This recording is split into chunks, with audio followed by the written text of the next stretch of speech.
শুক্রিয়া। আপনারা জানেন 1924 সনের চরমনায় এইখানে একটা সোনের ঘরের মাধ্যমে সোনের মসজিদ দিয়া আমার দাদা সাহেব রহমতুল্লাহ আলাই এই বাগান বেহেশতের বাগান তৈরি করেন, যার মাধ্যমে লক্ষ লক্ষ পথহারা, দিশাহারা, বেনমাজি খারাপ লোকগুলা ভালো হইতেছে, তারা ইসলামের ভিতরে পরিপূর্ণ মুসলমান হয়ে তারা কবরে যাইতেছে। এটা একটা বড় সফলতা, 100 বছরে পদার্পণ করছে। আমরা দেখি একটা বড় অনুষ্ঠান কর্ম ইনশাল্লাহ আমাদের নিয়ে যাচ্ছে। এখন যে সামনের যে বর্তমান সরকার, বর্তমান ডক্টর মোহাম্মদ ইউনূসের সরকার, অন্তর্বর্তীকালীন সরকার, এরা সংস্কার করে নির্বাচন দেবে।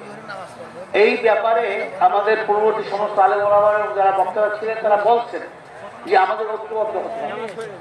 এখন ঐক্য যেটা আমাদের আমির ঘোষণা করছেন যে ইসলামের জন্য প্রত্যেকটা কেন্দ্রে একটা বাক্স থাকতে হবে, একটা বাক্স, ইসলামের না, বিভক্তি হওয়া যাবে না।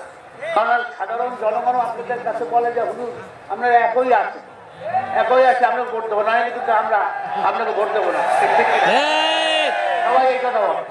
এইটা খুব আমরা ইসলামী আন্দোলনের নেতৃবৃন্দ আমির সহ সবাই একমত হয়েছে যে আমরা এবার সবাই ঘরে ঘরে যাব, দাঁড়ে দাঁড়ে যাব, যাইয়া আমরা তাদের লাগলে পায়ে ধরবো যে আসেন আমরা বিভক্ত না হই, ইসলামের জন্য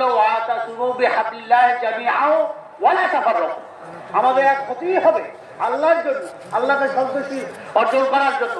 এই জন্য আমাদের কাজ চলছে এবং আমাদের অনেক দলের সাথে, ইসলামী মেজরিটি দলের সাথে হয়ে গেছে, বৈঠক হইতেছে, সবাই আগ্রহ প্রকাশ করছে এবং আপনারাও দোয়া করেন যে এবার এই সুযোগ আর কিন্তু আসছে না, এই অন্তর্বর্তীকালীন সুযোগ আর পাওয়া যাবে না। যেহেতু বিএনপি পাগল হয়ে গেছে, কি ওই ক্ষমতা নির্বাচন দাও, নির্বাচন দাও, মানে মুখ করা যায় স্বৈরাচার যাই আর এক স্বৈরাচারের। আমরা সবই দেখছি, সোনার বাংলা, সৌর বাংলা, নীল বাংলা, 12 দফা, 6 দফা, 18 দফা, এই 10 চাই না, আমরা এখন চাই কোরআনী শাসন। শাসনের কোনো বিকল্প নাই।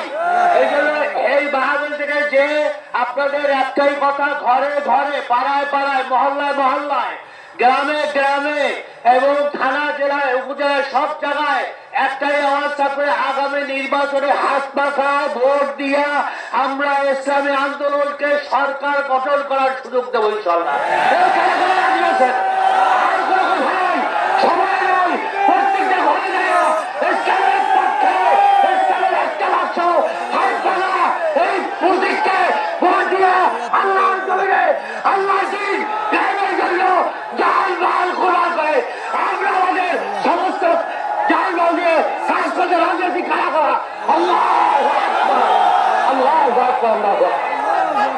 সম্মানিত উপস্থিতি,